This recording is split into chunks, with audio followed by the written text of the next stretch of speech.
जब वर्तमान लोकसभा जब वर्तमान क्या जब वर्तमान लोकसभा या विधानसभा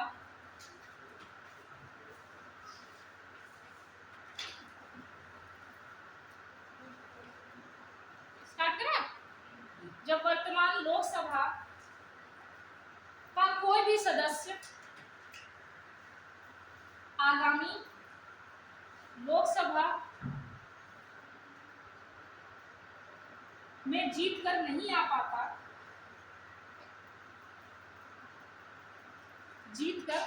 पाता या फिर नहीं आ पाता तो उसे अनुभवहीन सदन कहते हैं या पंगु या लंगड़ा सदन कहते हैं। इसे अनुभवहीन सदन या पंगु या लंगड़ा सदन कहते हैं। जैसे चाहे योगी की बात करो चाहे मोदी जी की बात करो, मान लो मोदी जी हैं, इस बार मान लीजिए नहीं जीत के आए, ठीक, तो उनका उनको हम क्या कह देंगे, ये लंगड़े हैं, मतलब पंगु सदन हो गए हैं, उनको अनुभवहीन सदन कह देंगे हम। कि वही वाली जो लास्ट टाइम वाली जो मंत्री परिषद थी या इनके जो भी विधायक सांसद या विधायक हुआ करते तो वो वर्तमान समय में तो है नहीं, सुन लो मुझे, वर्तमान समय में तो है नहीं, ठीक है, उनकी जगह कोई और जीत के आ जाता है। तो जो लास्ट टाइम जीते थे वर्तमान में नहीं जीते, इनको क्या कह देंगे आप, पंगु सदन या लंगड़ा सदन। तैमूर लंग याद है किसी को? तैमूर लंग आया था किसके टाइम पे आया था? चंगेज खान भी जिसको कहते थे, शायद अलग है ना, यही था। अच्छा खैर चलो, तैमूर लंग किसको, तैमूर लंग का नाम तैमूर लंग क्यों पड़ा पता है? हाँ, इसलिए उसके नाम के साथ तैमूर लंग पड़ गया, जो लंगड़ा था, और वो नासिरुद्दीन महमूद के समय आया था, समझे? और क्या था इसमें इम्पोर्टेंट, और वो जब वो सब अपने जो भी भारत में प्रदेशों को जीत के गया था तो फिर वो खिज्र खां को दे के गया था सारे, ऐसा कुछ पढ़ते रहा। चलिए नेक्स्ट लीजिए, व्यवस्था का प्रश्न या औचित्य का प्रश्न। व्यवस्था का प्रश्न या औचित्य का प्रश्न।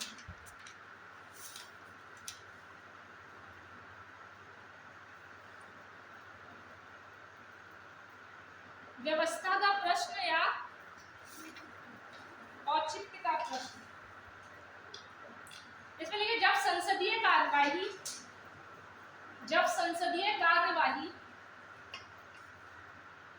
संसदीय नियमों के अनुसार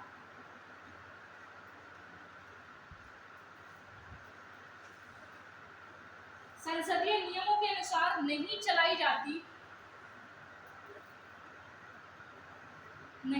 जाती तो कोई भी सदस्य, इंपॉर्टेंट क्या, कोई भी सदस्य अध्यक्ष से व्यवस्था या औचित्य का प्रश्न पूछ सकता है।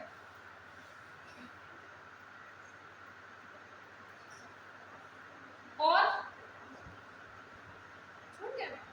क्या लिखिए, कोई भी सदस्य अध्यक्ष से व्यवस्था या औचित्य का प्रश्न पूछ सकता है और कहता है कि सदन को संसदीय नियमों के अनुसार ही चलाएं, और कहता है कि सदन को संसदीय नियमों के अनुसार ही चलाएं।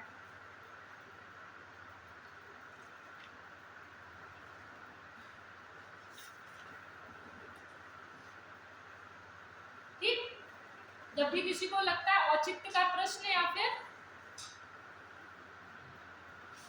व्यवस्था का प्रश्न उठता है तो इसका मतलब क्या होता है कि आप में से अगर किसी को लगता है कि मान लो टाइमिंग थी 1 घंटे क्लास की, हमने 4 घंटे पढ़ा दिया, 3 घंटे पढ़ा दिए, या टाइमिंग कुछ थी, हम तुम लोग उस समय बैठे रहे, हम लोग मैं किसी और टाइम पे आई, तो ये कौन सा प्रश्न उठ गया? व्यवस्था और औचित्य का प्रश्न।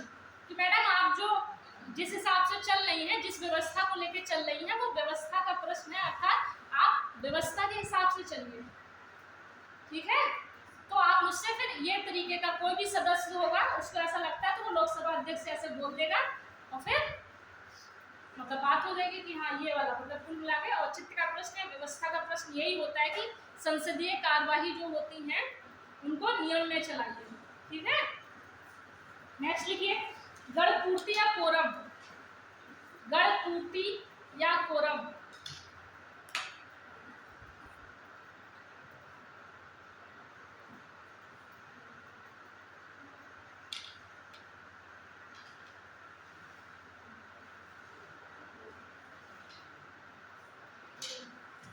गणपूर्ति या कोरम आर्टिकल 100।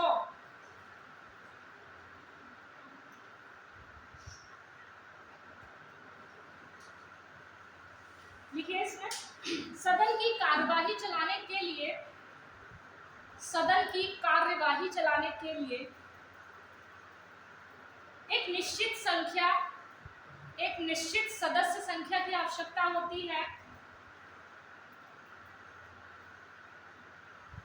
जो सदन के कुल संख्या का 1/10 होनी चाहिए।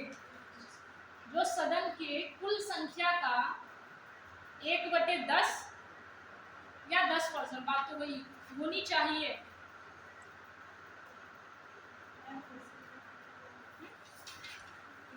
कहाँ छूटा बोल? सदन के लिए जो सदन की कुल संख्या का 1/10 होनी चाहिए।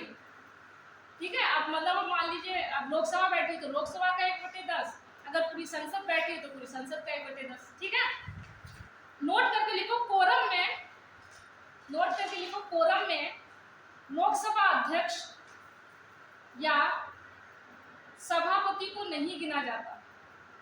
कोरम में लोकसभा अध्यक्ष और सभापति को नहीं गिना जाता।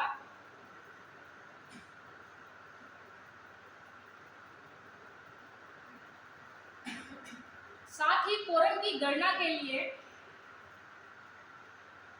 एक मार्शल होता है, कोई अधिकारी होगा जो कोरम की गणना करते हैं कितने लोग हैं या नहीं हैं, तथा साथ ही कोरम की गणना के लिए एक मार्शल होता है।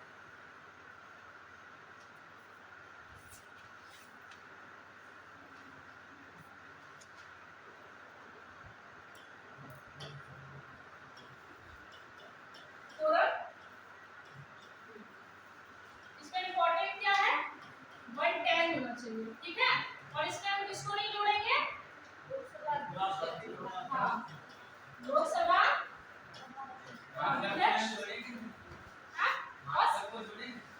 मार्शल करेगा गणना, वो अलग अधिकारी होगा एकदम। ठीक है, गणना के लिए होगा। आप नए हैं महोदय?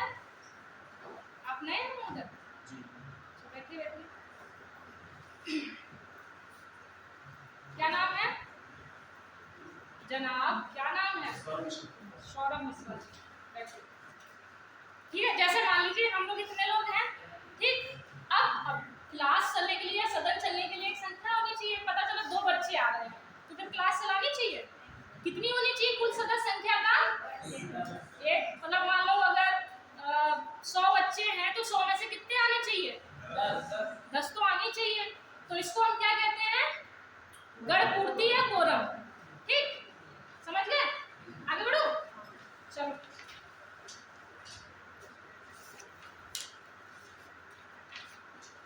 अब जो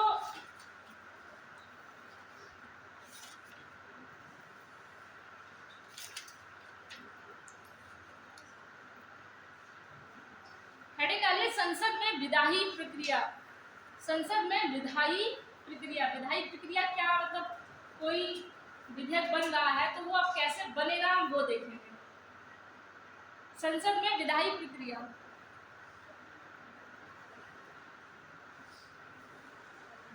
विधायी प्रक्रिया संसद के दोनों सदनों में संपन्न होती है।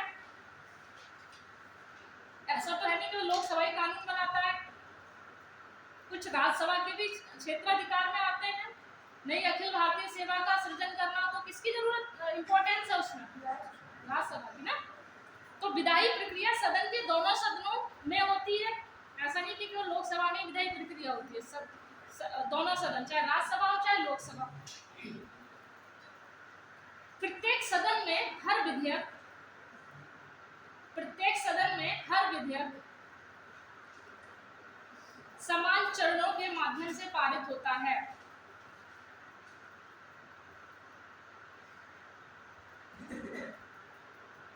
मतलब कुछ आप कोई विधेयक होगा तो उसके कुछ चरण होंगे कि ये पहले चरण में, दूसरे चरण में, तो चरणों में कोई विधेयक पारित होता है। ऐसा तो है नहीं कि आज आप कोई विधेयक लेके आए तो आज ही पारित कर देंगे, नहीं ना, एक दिन है तो एक चरण पूरा करेंगे जो भी होगा, या एक चरण के लिए हमने कुछ दिन डिसाइड कर लिए होंगे, ठीक है। तो कुछ चरणों में कोई प्रक्रिया होती है, कुछ चरणों में होती है, नहीं होती है। सबसे पहले अभ्युदय योजना आई, ठीक, किसी ने सोचा होगा पहले, फिर आई, ये भी विभिन्न चरणों में आई। अब इसको और विस्तारित कर रहे हैं, जिला स्तर, वो ब्लॉक स्तर पर कर रहे हैं। तो ये सारे चरण, जैसे ऐसे कोई जब विधेयक आता है तो विभिन्न चरणों के माध्यम से गुजरता है, तो उसमें रहता है कि हाँ अब वो चरण हम समझेंगे कौन कौन से चरण होते हैं, ठीक। अब हम किस पे आ गए हैं, हाँ, अब हम विधेयक बनाने के, अब सब कुछ समझ गए अब तक का, संसद का इधर उधर का जो भी था। अब हम आएंगे आ गए हैं किस पे, कि कैसे कोई विधेयक बनता है, अधिनियम, ठीक। देखिए इसमें संसद में पेश होने वाले विधेयक दो प्रकार के होते हैं। संसद में पेश होने वाले विधेयक दो प्रकार के होते हैं, सरकारी विधेयक एवं गैर सरकारी विधेयक। इसको हम अंतर से बाद में समझ लेंगे। अच्छा, तुम लोगों ने हमको बताया नहीं ना वो बाद में वाला, बोला था मुझसे,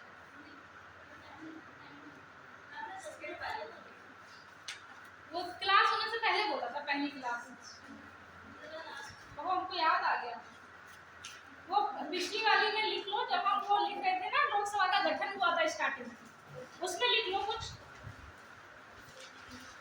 मैंने बोला था अंतिम एंग्लो इंडियन इंपॉर्टेंट है, क्योंकि एंग्लो इंडियन वाला जो आर्टिकल है 331 खत्म कर दिया गया लोकसभा से, विधानसभा से 332 के तहत, तो वही लिख लो, अंतिम एंग्लो इंडियन, जॉर्ज बेकर एवं रिचर्ड, अंतिम एंग्लो इंडियन, जॉर्ज बेकर एवं रिचर्ड हे, ये दो अंतिम लोकसभा के एंग्लो इंडियन थे। अब इनके बाद से एंग्लो इंडियन वाला पोस्ट खत्म हो गया, पद खत्म हो गया, ठीक। जॉर्ज बेकर और रिचर्ड हे, रिचर्ड हे। नेक्स्ट लिखिए इसी में 104वां संविधान संशोधन 2020 द्वारा, 104वां संविधान संशोधन 2020 द्वारा, ये वही लिखना, वही, ये उसी का ही कुछ पार्ट है।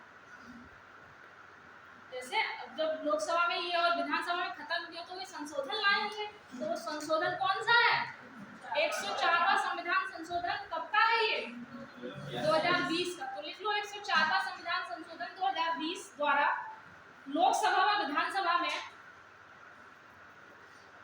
लोकसभा और विधानसभा में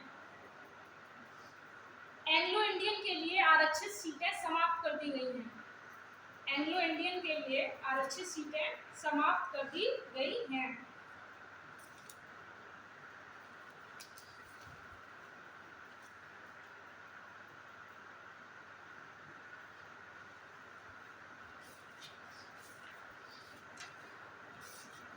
तो दिक्कत क्या है, आपको थोड़ा सा उस तरीके से था, आप लोग कंफ्यूज ना हो।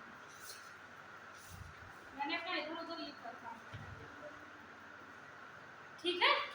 तो ये मिलान करने के लिए इस बार जरूर आएंगे अमेंडमेंट। 102 तो हमें लास्ट टाइम भी आया था, 100वां आया था, जो भी रहा हो। तो अभी जो जल्दी के हैं वो एक बार देख लेना, उनका ईयर जरूर देख लेना।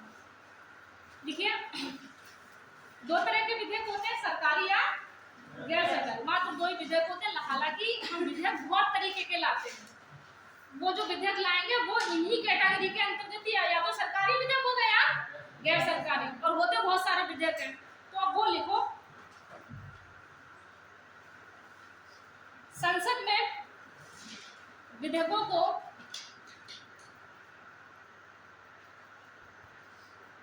निम्न श्रेणियों में बांटा गया है।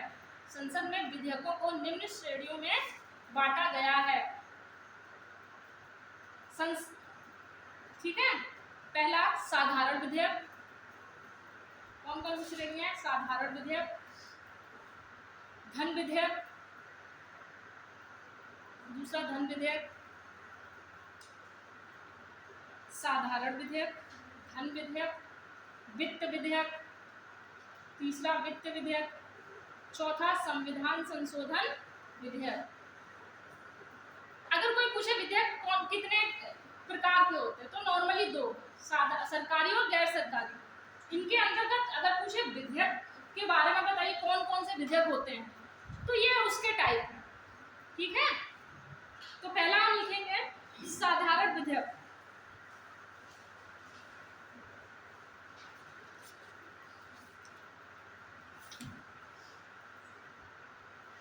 प्रत्येक साधारण विधेयक संसद में 5 चरणों से होकर गुजरता है।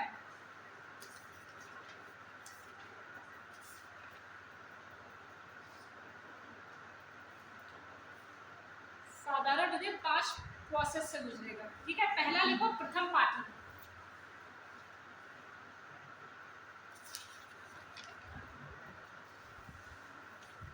प्रथम पाठन, द्वितीय पाठन, अभी समझ लो, प्रथम, द्वितीय, तृतीय, फिर पास करा लिया जाता है, फिर राष्ट्रपति के साइन हो जाते हैं। तो ये 5 हो गए। ठीक, एक मोटा मोटा। तो पहला प्रथम पाठन लिखेंगे, हेडिंग डालेंगे प्रथम पाठन।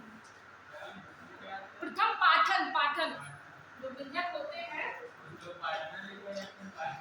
क्या लिखे रहते हैं?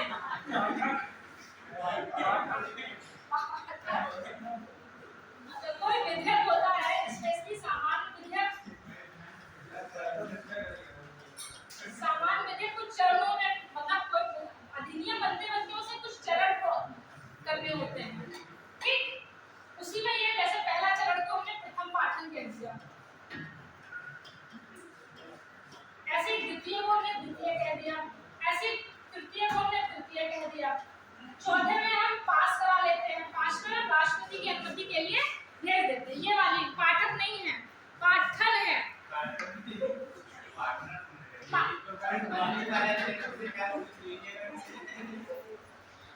ये कहाँ से तुक्का लगाए? द्वितीय पार्टनर, प्रथम पार्टनर।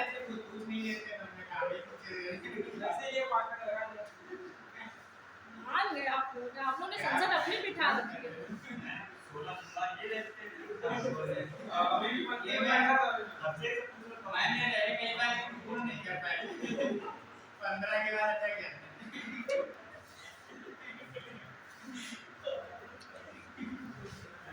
तो 16 सोमवार तुम्हारे कंप्लीट होगा जल्दी। इसका पढ़ने के बाद मतलब बहुत चेंज हो गया। पहले लड़कियां 16 सोमवार रहती थी, अब लड़के वाह,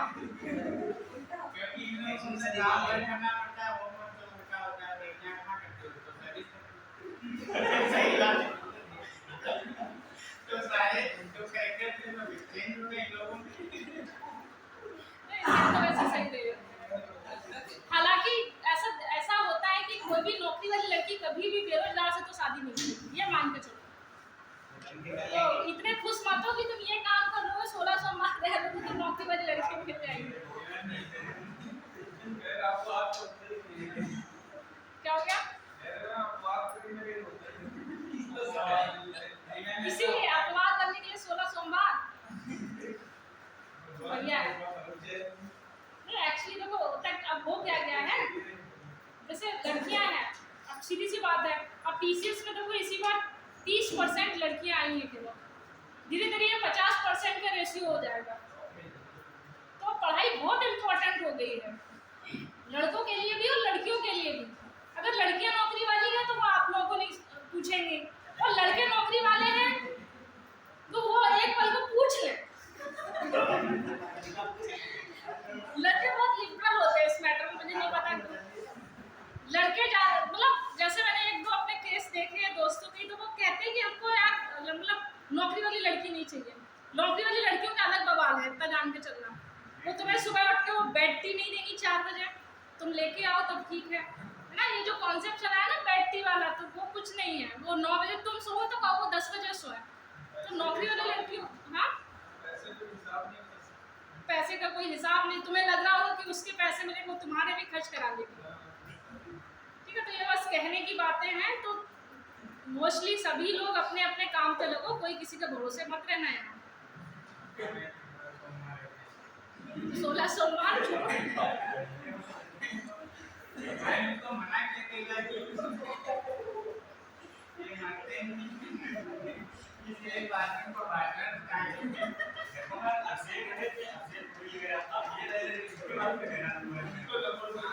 आपसे आपकी वाइफ जॉब करती है?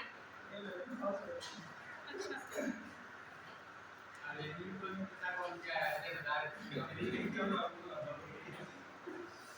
अरे भाई चलो ठीक है, कोई बात नहीं।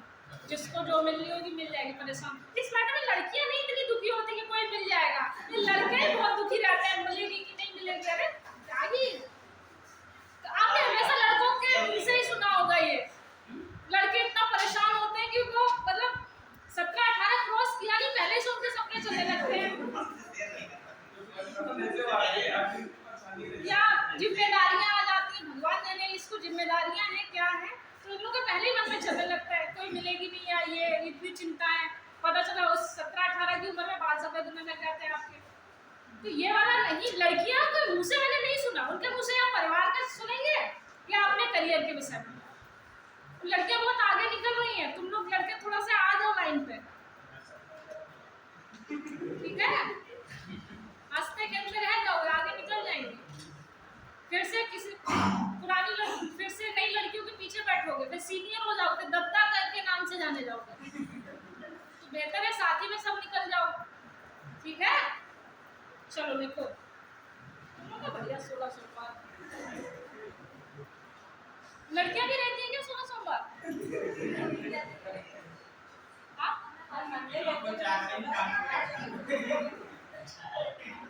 कौन रहता है? ईमानदार से हाथ उठाओ। मंडे रहते हैं लेकिन 16 सोमवार नहीं मेरा। वो सारे सोमवार रहती हैं ना? 4-5 साल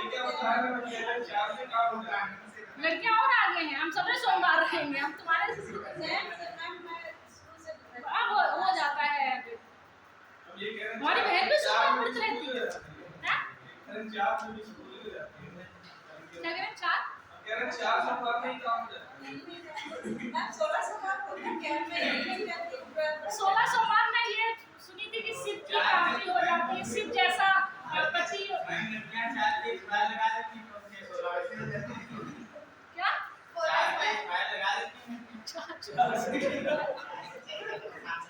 ए बहुत हो गई बदतमीजी। अच्छा ठीक है, ये सोमवार बहुत हो गए सोमवार, ठीक है। अभी एक्टिव हो गए, हंस लिए गा लिए, अब एक्टिव हो गए, नींद भाग गई, अब पढ़ लीजिए, ठीक है। तो प्रथम पार्टनर नहीं है, वो प्रथम पाठन है, उसमें लिखिए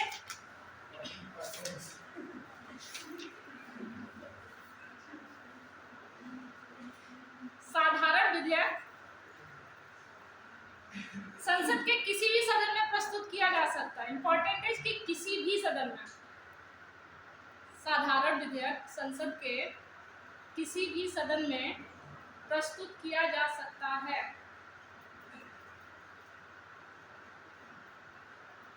यह विधेयक मंत्री या किसी सदस्य द्वारा भी प्रस्तुत किया जा सकता है।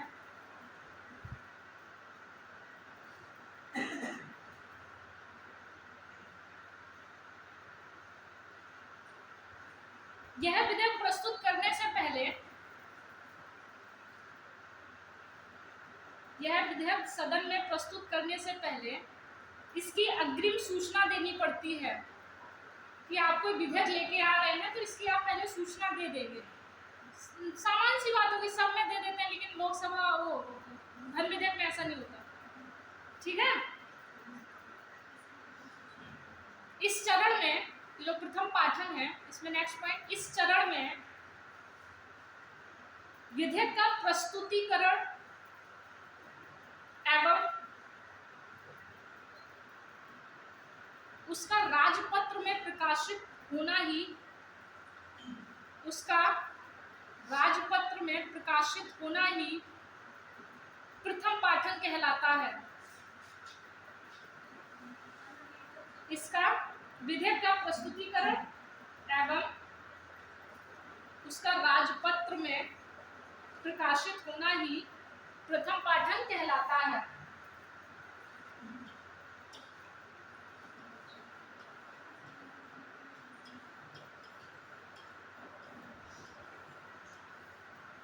इसमें क्या होता है, सामान्यतः दो चीजें होती हैं कि हम कोई भी विधेयक लाते हैं तो उसका हम प्रस्तुतिकरण करते हैं, ठीक है। हुआ तो हमने जो राजपत्र प्रकाशित किए जाते हैं सरकार द्वारा, हम उसमें प्रकाशित कर देते हैं कि भाई सदन में आप कोई विधेयक ला रहे हैं, ये बात जनता को भी तो पता हो। जनता किसका प्रतिनिधित्व, सदन किसका प्रतिनिधित्व करती है, जनता का, ठीक है। तो भाई राजपत्र में आप जब प्रकाशित करेंगे तभी तो जनता को पता होगा।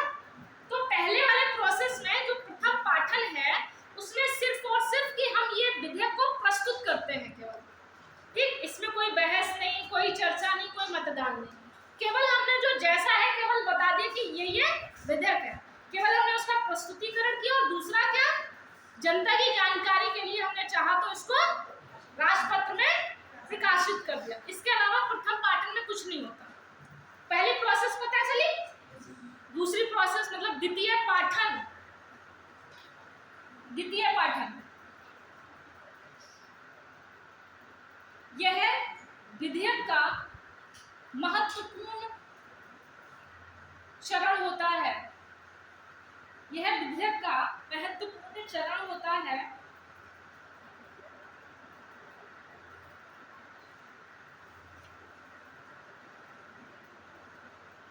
इसी चरण में विधेयक को अंतिम रूप प्रदान किया जाता है। इसके 3 उपचरण हैं, मतलब ये 3 भागों में डिवाइडेड है, और यही सबसे बड़ा भी है और यही सबसे इंपॉर्टेंट भी है। द्वितीय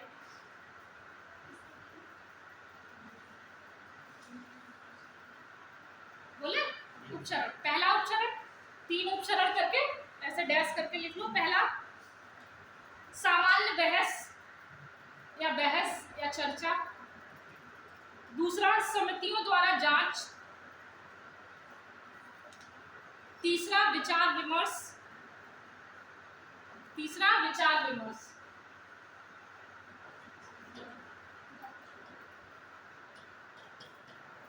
द्वितीय पाठन आया, ठीक। ये सबसे इंपॉर्टेंट होता है, क्या, सर्वाधिक महत्वपूर्ण, ठीक। दूसरा क्या, लंबा चरण भी कह सकते हैं। ये लंबा चरण होता है। दूसरा क्या, इसी में अंतिम रूप दिया जाता है। किसको, विधेयकों को दिया जाता है। और ये इसके 3 उपचरण हैं। पहला चर्चा या बहस, उसके बाद आपने समितियों को भेज दिया, समिति जांच, उसके बाद समिति जब जांच करके आती है उसके बाद फिर से विचार विमर्श होता है, उन्होंने कुछ नया सुझाया हो। तो ये नहीं है आपको बहुत बड़ा हो गया और बहुत इंपॉर्टेंट भी होगा कि सारा विधेयक जो है इसी में उसका पूरा पोस्टमार्टम हो जाएगा कि क्या है, कैसा है, क्यों है, ठीक। तो इसलिए इसको हम सबसे लंबा चरण, सबसे महत्वपूर्ण चरण, या हम इसको कह देते हैं विधेयक का अंतिम रूप हमें इसी में पता चलता है। इतनी बात समझ में आई, ठीक। लिखो इसमें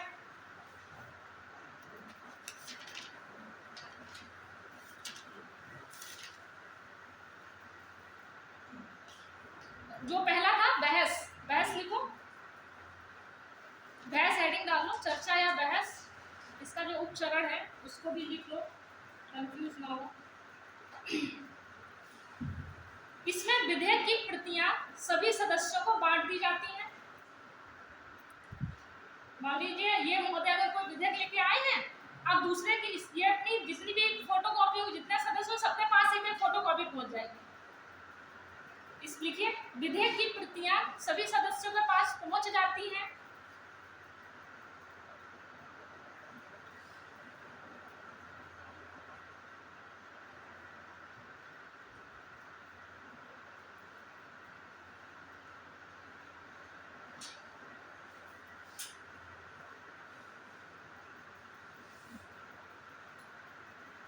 दूसरा लिखिए, दूसरा वाला जो पॉइंट था समिति जांच, उसमें लिखिए ये इसमें विधेयक को सदन की समितियों को सौंप दिया जाता है, और वो भी कौन सी समितियों को, कोष्टक में लिखना है प्रवर समितियों को, जैसे लोक लेखा समिति, ये सब धन विधेयक और इन सब के लिए है। केवल जो प्रवर समितियां होती हैं, जो प्रवर समितियां होती हैं सभी अपने अपने सदन की, केवल उनको दिया। प्रवर समितियों का काम यही होता है कि जो भी प्रस्ताव आया है उसके बारे में वो छानबीन करती है, उसके बारे में और क्या अच्छा हो सकता है या ये पॉइंट नहीं होना चाहिए, विचार विमर्श करती है डिटेल से। जैसे सदन में कौन बैठे हैं, आपको क्या है, जो विधेयक लेके आए हैं वो ये पास करा लेंगे, इन्हें विधेयक के बारे में पूरी जानकारी होगी। वो समिति होती है, प्रवर समितियां होती हैं, वो बताती हैं एग्जैक्टली कि नहीं महोदय ऐसे इसमें ये होना चाहिए। उसमें प्रवर समितियों में कुछ विशेषज्ञ भी होते हैं, जो जिस क्षेत्र का विशेषज्ञ है उसको वो वाला दे दिया जाता है। समझ पा रहे हो इस बात को? तो प्रवर समितियों को जो दिया जाता है वो स्पेशली ये जो विधेयक होते हैं, जैसे बहुत सारी समितियां होती हैं, लोक लेखा समिति पढ़ोगे, प्राक्कलन समिति पढ़ोगे, उसमें प्रवर समिति भी पढ़ोगे। जो प्रवर समितियां होती हैं उन्हीं को ही ये दिए जाते हैं, और वो प्रवर समितियों में विशेषज्ञ होते हैं, सदन सदस्य भी होते हैं सदन के, सीधी सी बात है, लेकिन उसमें कुछ विशेषज्ञ भी होते हैं, वो फिर इसको देखते हैं। उसमें अधिकारी भी होते हैं प्रशासन स्तर के, वो फिर देखते हैं कि अच्छा इसमें ये है, इसको ऐसे किया जा सकता है, नहीं इसमें ये हटाना चाहिए, इसमें ये जोड़ना चाहिए। तो सारा काम, सबसे ज्यादा इम्पोर्टेंट काम किसका होता है? समितियों का। जब ये बहुत सारा कुछ दे देती है उसके बाद फिर ये लोग बैठ के गद्दा बन के उस पर विचार विमर्श करते हैं और फिर उसको पास कर देते हैं। क्योंकि समितियां इतना खोजबीन करके चीजें ला रही हैं तो सामान्यतः वो पास ही कर देते हैं। ठीक है, तो लिखिए कहाँ लिख लिया था इसमें, प्रवर समितियों को सौंप दिया जाता है। यह समिति विस्तार पूर्वक, यह समितियां विस्तार पूर्वक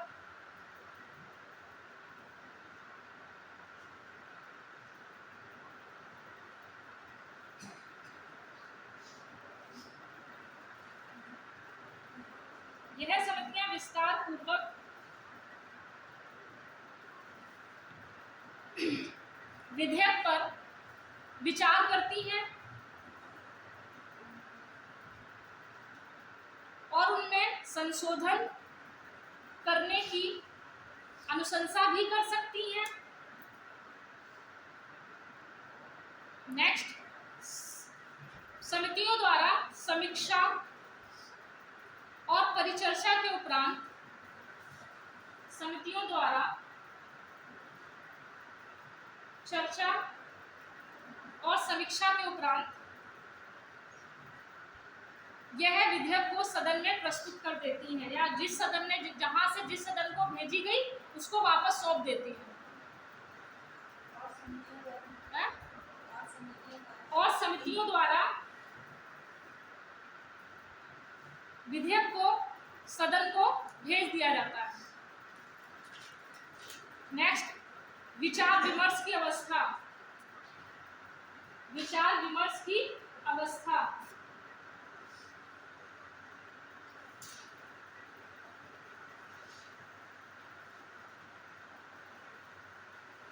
इसमें लिखे प्रवर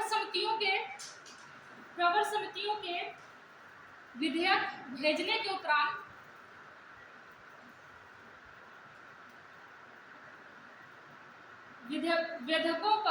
विधेयकों पर पुनः चर्चा होती है और उस पर मतदान किया जाता है।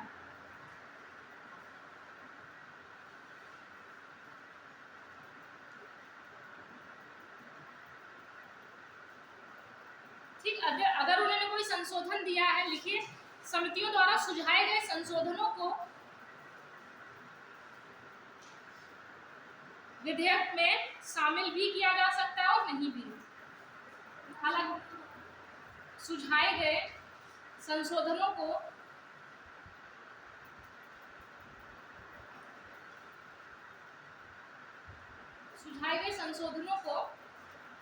शामिल भी किया जा सकता है और नहीं भी, हालांकि शामिल ही कर लिया जाता है क्योंकि इतनी बड़ी समिति बैठती है, उस पर सब विशेषज्ञ होते हैं। ये लोकसभा में कितने लोग पढ़े लिखे हैं। ठीक, लिखिए तृतीय पाठन। सेकंड ये हमें समझ में आया ना कि फर्स्ट में हमने क्या किया, चर्चा होती है अच्छे से उसमें, ठीक, कि ये ऐसा है वैसा है, तो भी ये बहस हो।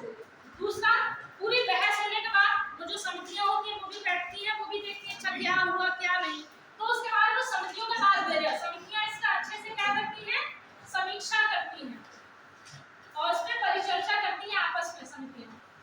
ठीक, समितियां जब इसका कर लेती हैं, वो कुछ संशोधन भी सुझाई होती है, तो उसके बाद वो विचार विमर्श के लिए चला जाता है। अगर संशोधन मानने हो तो वो मान सकते हैं। ठीक, इतनी किसी को दिक्कत? लिखिए फिर तृतीय पाठन।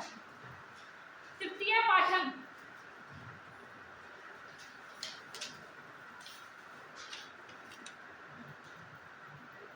इसमें विधेयक को केवल स्वीकार या अस्वीकार किया जाता है।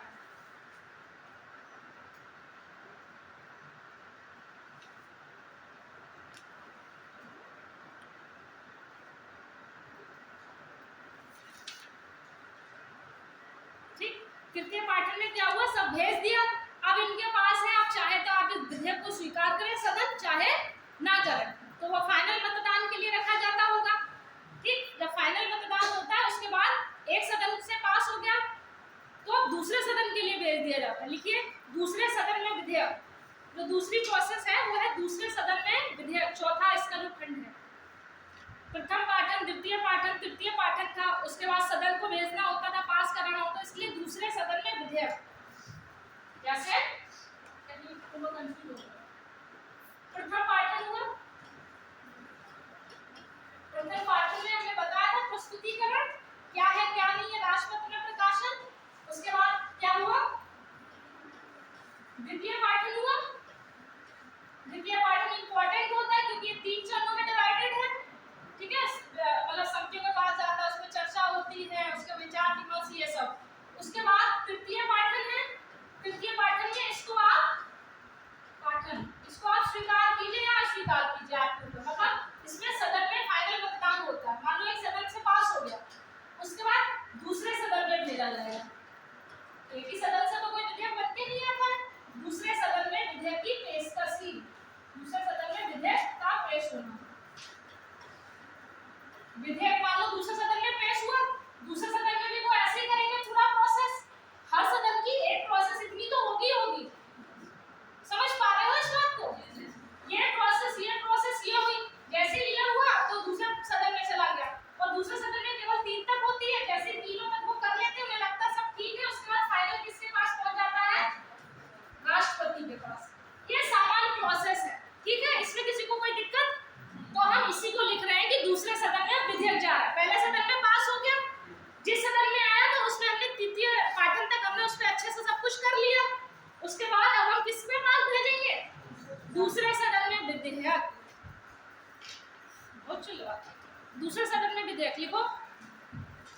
एक सदन से पारित होने के उपरांत, एक सदन से पारित होने के उपरांत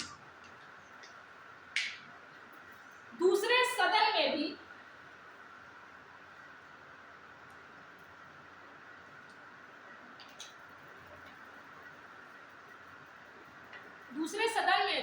क्रमशः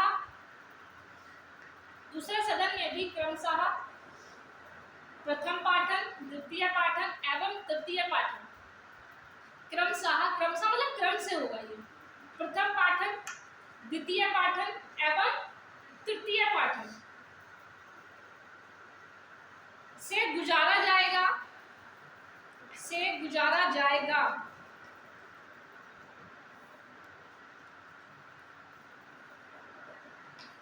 ठीक, इतनी बात समझ में आई कि नहीं आई? एक बार तेज बोलो। ऐसे कुछ लोग तो खोए होते हैं, वो दूसरी थोड़ी देर से बोलेंगे या बोलेंगे ही नहीं। दूसरे सदन में बोलेंगे। क्या बात इसमें समझ में आई कि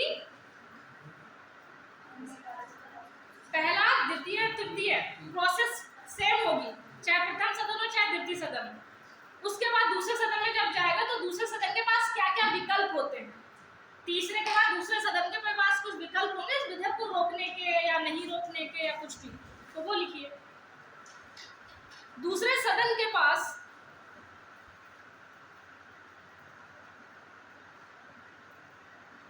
उपरोक्त पाठन के अलावा, मतलब जो तीनों पाठन थे इसके अलावा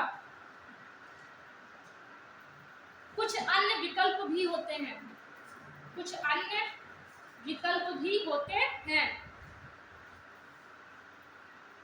अब क्या क्या विकल्प होते हैं वो पॉइंट वाइज लिखिए। पहला विकल्प,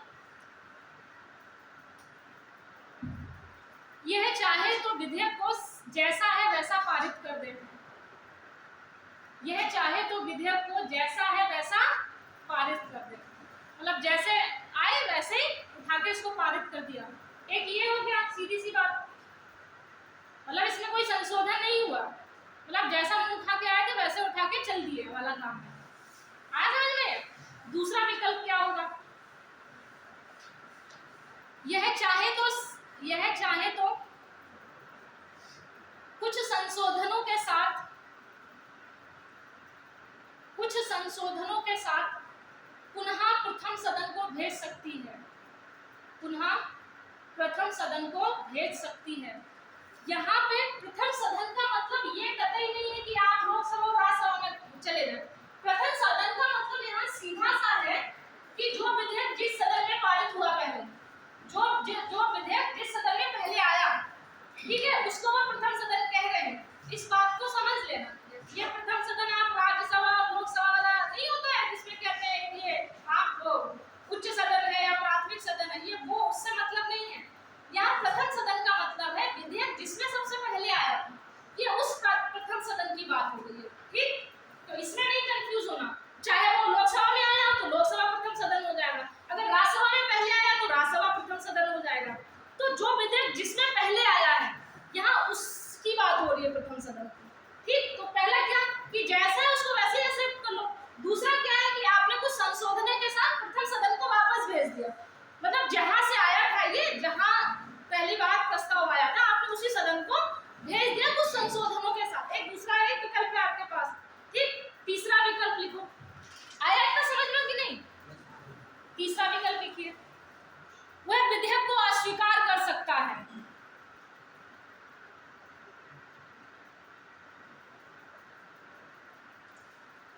अस्वीकार कर सकता है।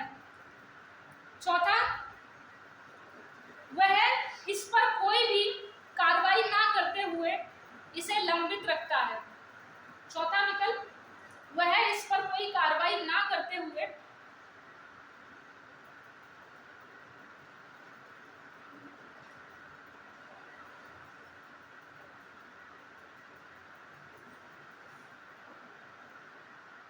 क्या बोला मैंने, कोई कार्रवाई ना करते हुए लंबित रखता है।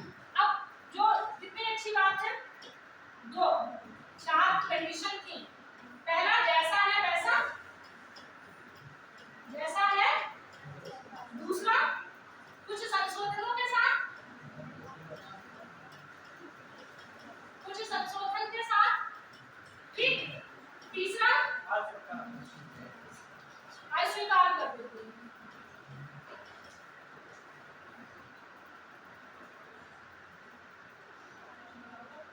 और चौथा क्या कि लंबित कर ले, तो लंबा अगर 6 माह से ज्यादा हो गया तो फिर वो लंबित कर दे, करके रख ले, ठीक, बताएगा। तो इन दोनों सिचुएशन में कैसी स्थिति बन रही है, सब संयुक्त अधिवेशन वाली। संयुक्त अधिवेशन की कंडीशन पढ़े थे ना, क्या क्या थी कि गतिरोध उत्पन्न हो जाए, पहला सदन मतलब पहला सदन स्वीकार कर दे और दूसरा अस्वीकार कर दे, या फिर सदन क्या होता था 6 महीने के लिए अगर वो रख ले उसमें कोई भी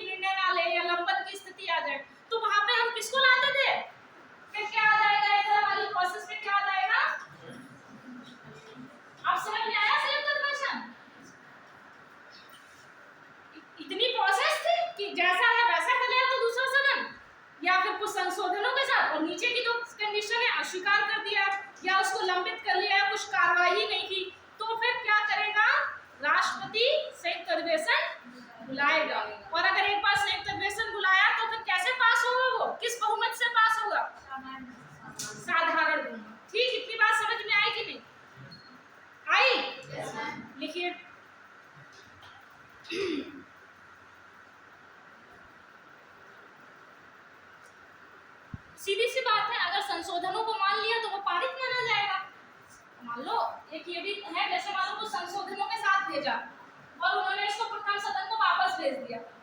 तो अब ऐसा तो है नहीं कि फिर से वो दूसरे सदन आएगा, ऐसा तो कुछ नहीं है। उन्होंने संशोधन के साथ प्रथम सदन को डायरेक्ट भेज दिया, प्रथम सदन को भेज दिया, तो फिर ये इससे पारित माना जाएगा। ठीक है, केवल 2 कंडीशन में संयुक्त द्विसम होगा, उसको ध्यान रखना। बस मैं ये कहना चाह रही हूँ।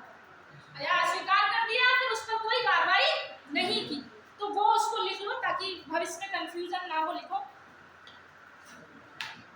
यदि दूसरा सदन किसी प्रकार के संशोधनों के साथ विधेयक को पारित कर देता है, यदि दूसरा सदन किसी प्रकार के संशोधनों के साथ विधेयक को पारित कर देता है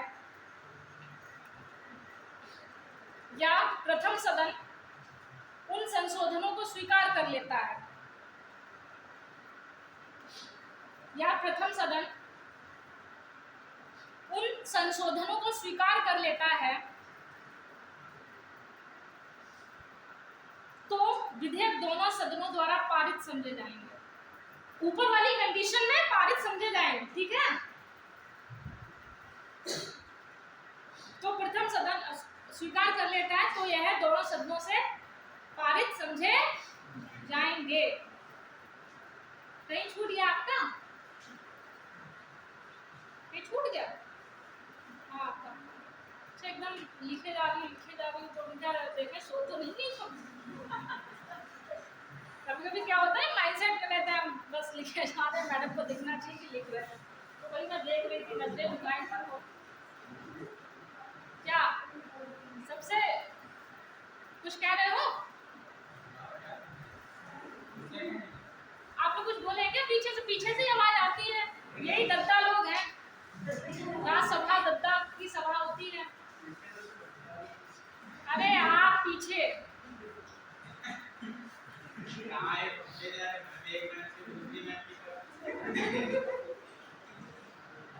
कोई नहीं बैठा तो मतलब पीछे आप ही हुए, या इतनी भी वो मतलब ये भी बताना पड़ेगा पीछे आप ही हैं। ये कौन पीछे बैठे हैं आपके पीछे?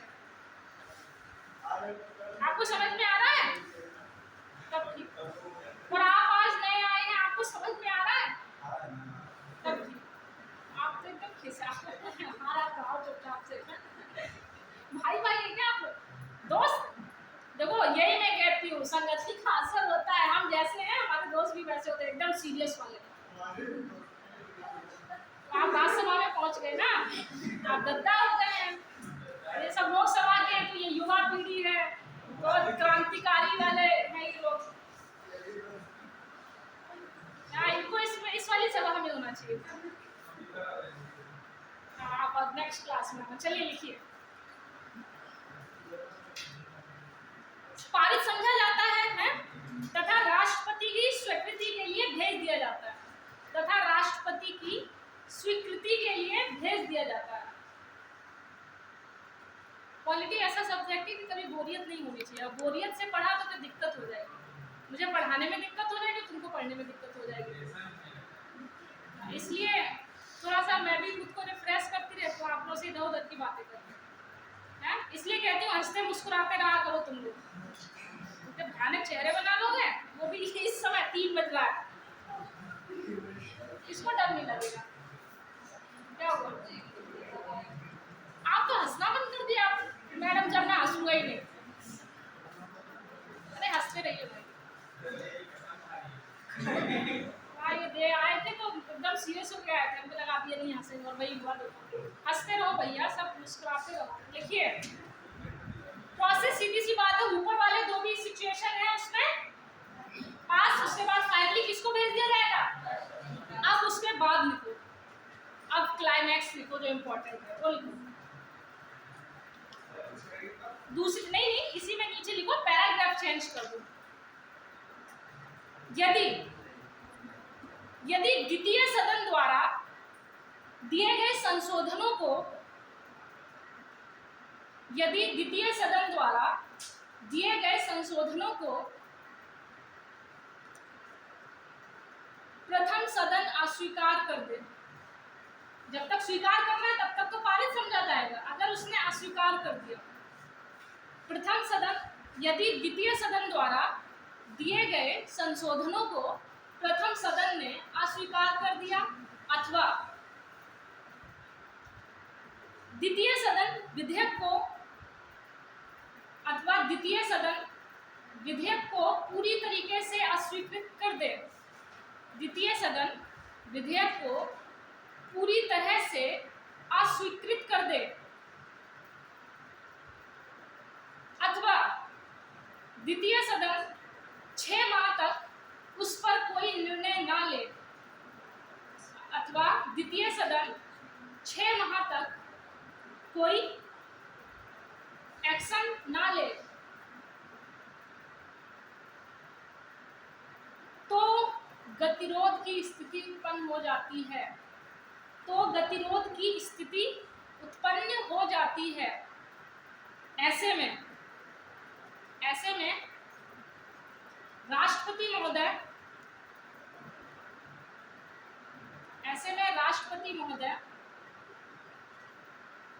संयुक्त अधिवेशन बुलाकर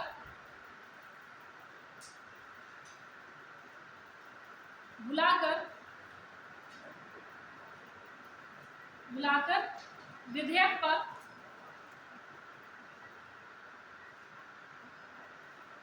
साधारण बहुमत द्वारा स्वीकृति पास कराते हैं। साधारण बहुमत द्वारा स्वीकृति पास कराते हैं।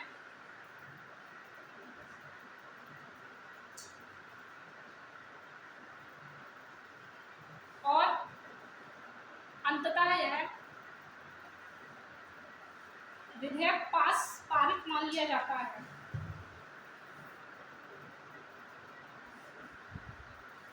पारित मान लिया जाता है।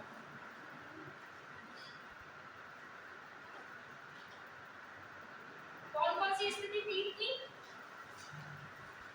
पहली क्या? संशोधन था, उसको मान लिया तब तो पास माना जाएगा। अगर संशोधन को नहीं माना, ठीक, किसने नहीं माना? पहले सदन, यही ना? फिर इसको अस्वीकृत कर दिया गया, किसने? दूसरे सदन में। ये बात क्लियर कर लेना, नहीं पहले सदन और द्वितीय सदन में खेल जाऊंगा। तीसरा क्या? 6 माह तक उस पर कोई एक्शन ना लिया हो, कोई कार्यवाही ना की हो। किसने? द्वितीय सदन। अरे भाई, संशोधन के बाद किसको जाएगा? पहले सदन ही को जाएगा, सीधी सी बात है। तो वो पहला सदन अस्वीकृत कौन करेगा? द्वितीय सदन। और उसके बाद क्या करेगा? लंबित है तो भी इसको कौन लंबित करेगा? द्वितीय सदन, ठीक ना? इसमें कहाँ कंफ्यूज हो रहे हैं? कंफ्यूज हो रहे हैं तो क्यों इतने कंफ्यूज बनाते हैं, हमको डराते हैं। कोई मतलब मैं कहती हूँ हंसते मुस्कुराते रहा करो, तुम लोग हमको डराते रहते हो। इतनी बात समझ में आई। अब फाइनल स्टेज 5वां क्या है? राष्ट्रपति की सहमति। राष्ट्रपति की सहमति या स्वीकृति।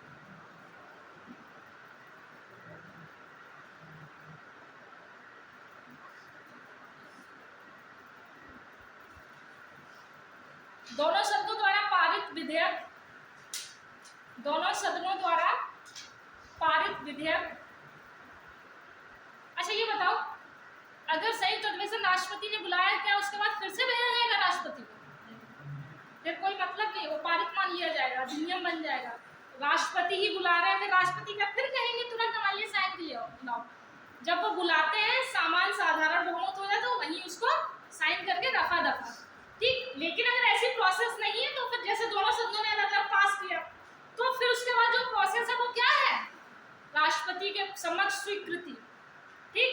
राष्ट्रपति के समक्ष पेशकशी या जो भी लिखे हो। लिखिए, संसद के दोनों सदनों द्वारा पारित, संसद के दोनों सदनों द्वारा पारित विधेयक राष्ट्रपति की स्वीकृति के लिए भेजा जाता है।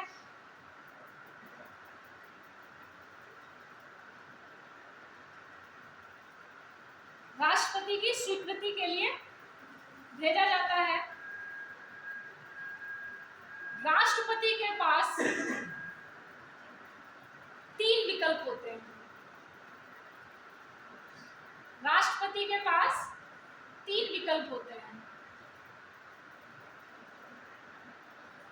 ठीक, संयुक्त अधिवेशन में भी जैसे संयुक्त अधिवेशन हुआ है, साइन तो होंगे राष्ट्रपति के ही साइन होंगे, क्योंकि लेकिन एक होता है कि अलग अलग वाला प्रोसेस खत्म हो गया, वो साइन वही हो जाते हैं।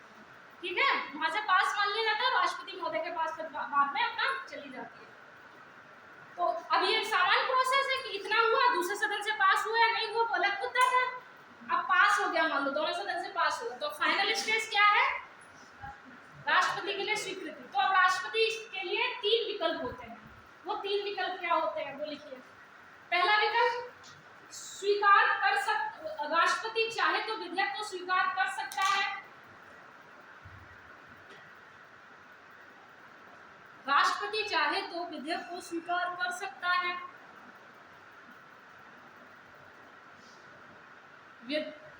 दूसरा पॉइंट, राष्ट्रपति चाहे तो विधेयक को रोक कर रख सकते हैं।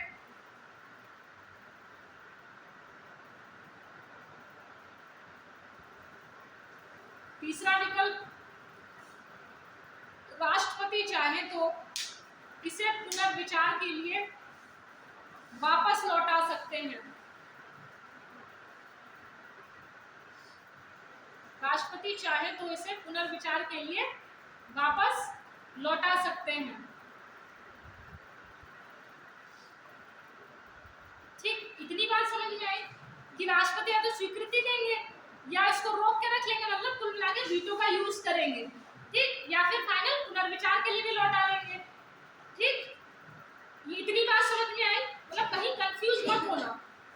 इसकी प्रक्रिया जो है वो एक बार डिफाइन कर दूंगी लास्ट में आते आते।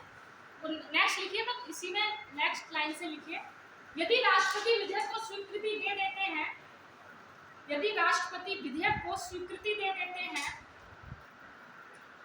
तो यह अधिनियम बन जाता है।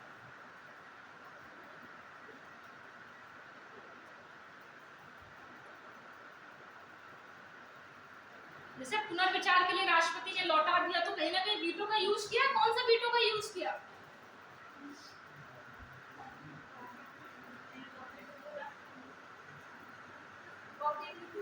पॉकेट वीटो, मतलब जेब में हाथ डाल लिया, कोई आपसे पूछे कहाँ जा रहे हो, बताना ही नहीं, कुछ बताना ही नहीं है, अनिश्चित काल के लिए, ये तो पॉकेट वीटो हुआ। और बताओ कौन सी वीटो था?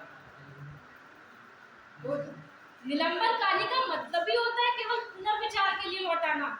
तुम्हें इतनी सरल भाषा भी नहीं याद होती, तुम्हें कैसे बाकी की जगह इतना डिटेल में लिखा है, इतना कंफ्यूज करके लिखा, कैसे याद करोगे? राष्ट्रपति ने पुनर्विचार के लिए लौटाया, ये उसकी पावर है। निलंबनकारी वीटो का यूज किया है कहीं ना कहीं।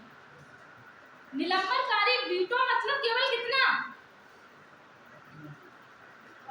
केवल पुनर्विचार के लिए वापस भेज देना। ठीक ना? आए समझ में ये? हाँ, तो वही लिखो। कहाँ क्या लिखा था? किसी का नहीं समझ रहा, कोई एक बोलो आप। अधिनियम बन जाता है, किंतु राष्ट्रपति इसे अस्वीकार कर देता है। किंतु राष्ट्रपति इसे अस्वीकार कर देता है।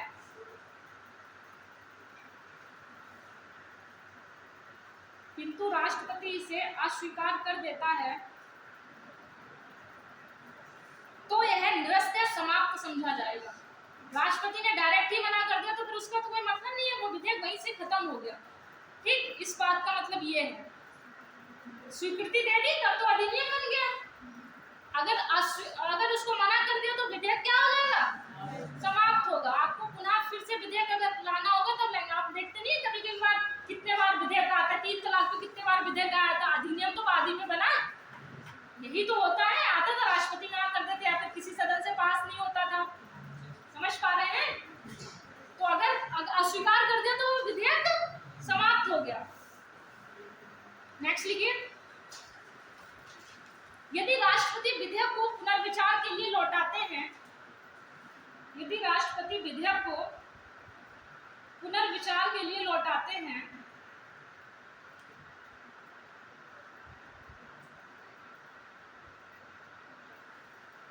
तो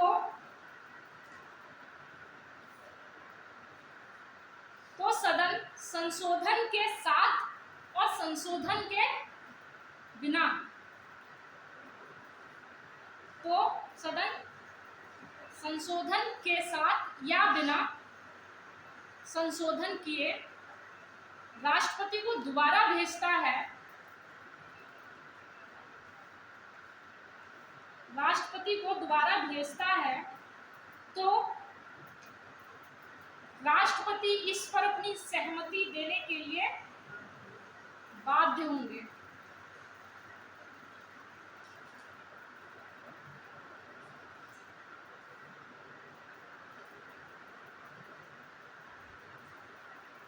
लिखिए,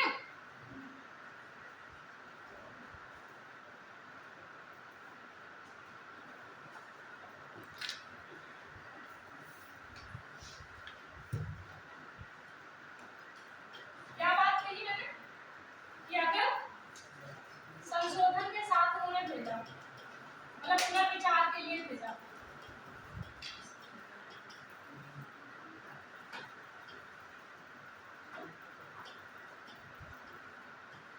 पुनर्विचार के लिए भेजा, संशोधन के लिए राष्ट्रपति के पास, राष्ट्रपति ने लौटा दिया अगर सदनों को, तो संसद सदन चाहे तो इसको मान भी सकते हैं, मान लिया तो अच्छी बात है भैया, और अगर नहीं माना तो वो दोबारा राष्ट्रपति के पास भेजेंगे, और राष्ट्रपति के पास अब क्या होगा, एक ही बार वीटो का यूज कर सकता है, उसके बाद राष्ट्रपति के भैया के हाथ बंद गए, राष्ट्रपति दत्ता के हाथ बंद गए, अब उनको क्या करना पड़ेगा, अब वो ये भी नहीं कह सकते कि हम स्वीकार करेंगे ऐसे, अब उनके हाथ बंद गए, अब उनको मानना ही पड़ेगा।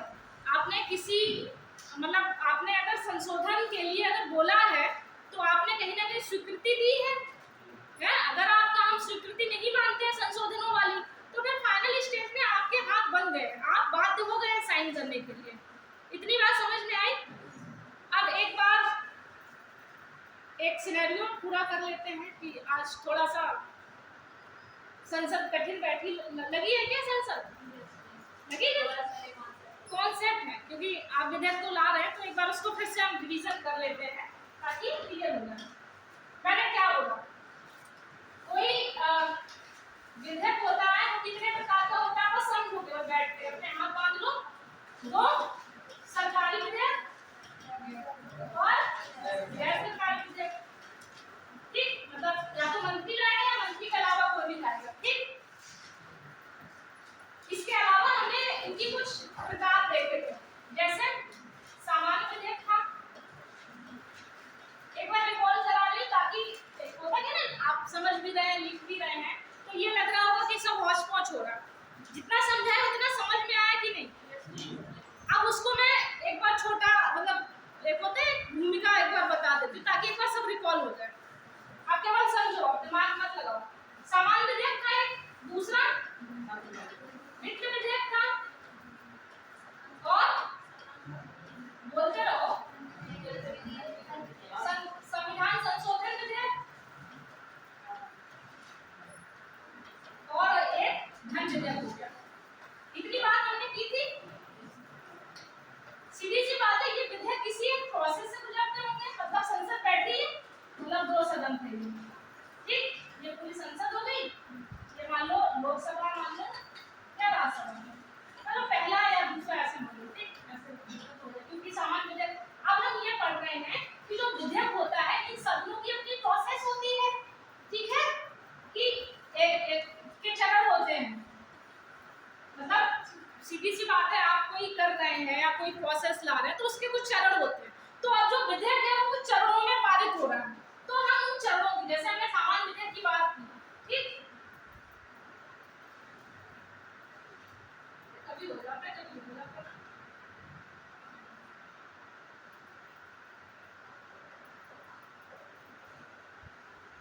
इतनी बात समझ में आई कि नहीं?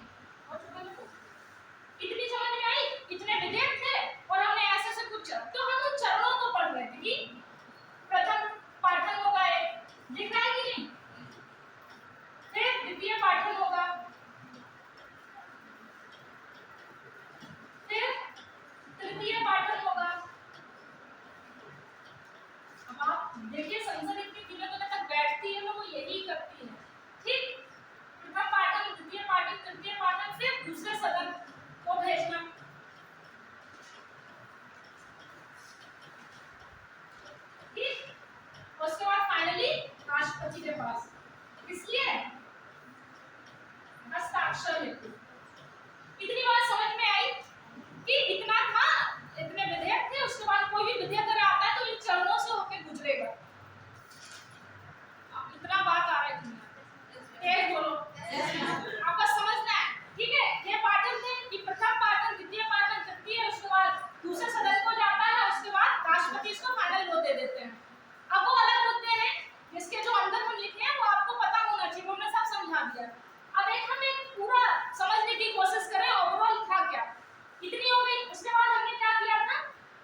मेंबर्स।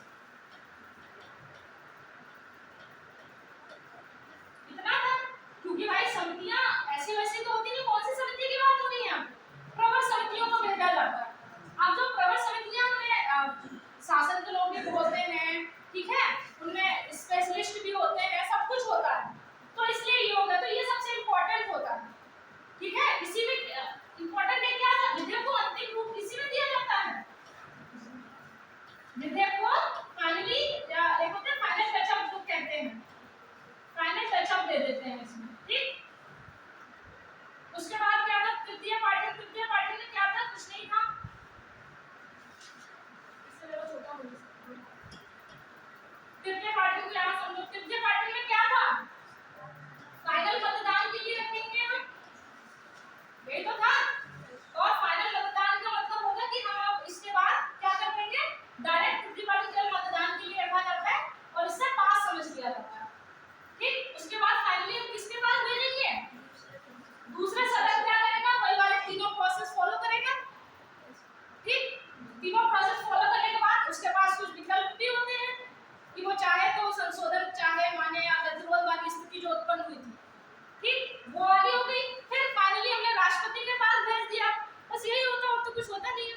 तो इसमें क्या परेशान होने वाली बात है, अब तो नहीं हो परेशान, हो या नहीं? तो मतलब क्या होता है ना, जब हम बहुत बड़ा एक साथ लिख रहे होते हैं तो वो नहीं होता, लेकिन जब एक बार पूरा समझ लोगे, अच्छा ऐसा होता है, वैसा होता है, ये होता है, वो होता है, इसके बाद कुछ नहीं। फिर यही वाली जो मैं कह रही हूँ, यही आप भी समझाने लग जाएंगे किसी को भी। इतना समझ में आया? धन विधेयक के विषय में कुछ शक्तियां, मतलब ये तो सामान्य विधेयक वाले चरण थे। धन विधेयक में भी सेम ऐसा ही होता है, कोई बहुत बड़ी बात, लेकिन उसमें कुछ लोकसभा की शक्तियां ज्यादा हो जाती है और राज्यसभा की शक्तियां सीमित हो जाती है। इसलिए हम केवल धन विधेयक को और समझेंगे उसमें कौन से चरण इंपॉर्टेंट होते हैं और कौन से नहीं।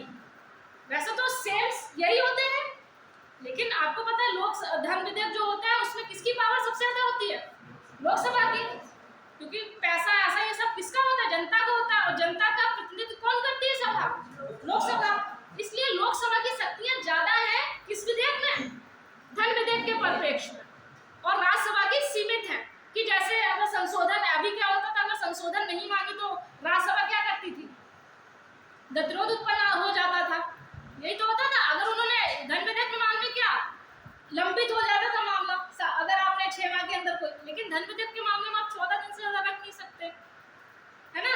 आप अगर संशोधन दे भी रहे हैं और हमने नहीं माना, तो फिर ये भी नहीं है कि आप गतिरोध की स्थिति उत्पन्न हो जाए, तो उसमें संविधान संयुक्त बैठक वाला कोई कॉन्सेप्ट नहीं है। तो बस मैं ये कहना चाहती हूँ, जो सामान्य विधेयक होते हैं, जितने भी विधेयक वो सब ऐसे ही आते हैं, एक यही ही प्रोसेस होती है, ठीक। बस धन विधेयक को हम थोड़ा सा अलग इसलिए पढ़ेंगे कि क्वेश्चन भी आता है कि लोकसभा की और राज्यसभा की शक्तियों की समानता बताओ, या ये कैसे एक दूसरे से अलग है ये बताओ, या फिर राज्यसभा कैसे किन परिस्थितियों में लोकसभा से ज्यादा शक्तिशाली है, या लोकसभा किन परिस्थितियों में राज्यसभा से ज्यादा शक्तिशाली है। तो भाई लिखोगे तो यही ना मेंस में, तो बस वही समझेंगे हम कि धन विधेयक को और थोड़ा समझेंगे। बाकी आपके दिमाग में यही पूरी प्रोसेस चलनी चाहिए कि ऐसा होता है वैसा होता है, उसमें भी यही सब होता है। बस शक्तियों के मैटर में थोड़ी सी, जैसे अभी हमने पढ़ा था जो शक्तियां थी कि राष्ट्रपति के पास भी उसकी सीमित शक्तियां हो जाती हैं धन विधेयक को लेके, लोकसभा राज्यसभा के पास शक्तियां सीमित हो जाती है। बस इतनी 2 बातें याद रखिए, कौन कौन सी, राष्ट्रपति और राज्यसभा की शक्तियां केवल सीमित हो जाती हैं, और बाकी सारा प्रोसेस यही ही होता है। इतनी बात समझ में आई? कोई दिक्कत? कितने बजे तक क्लास, 3:15 तक ना रहती है ना, 3:30 से फिर से क्लास। हाँ, तो नेक्स्ट टॉपिक अब हमारा जो होगा वो क्या होगा, धन विधेयक। धन विधेयक के बाद फिर हम एक एक अधिकारी पे आएंगे, जो लोकसभा स्पीकर पे आएंगे या बाकी चीजों पे आएंगे, ठीक है।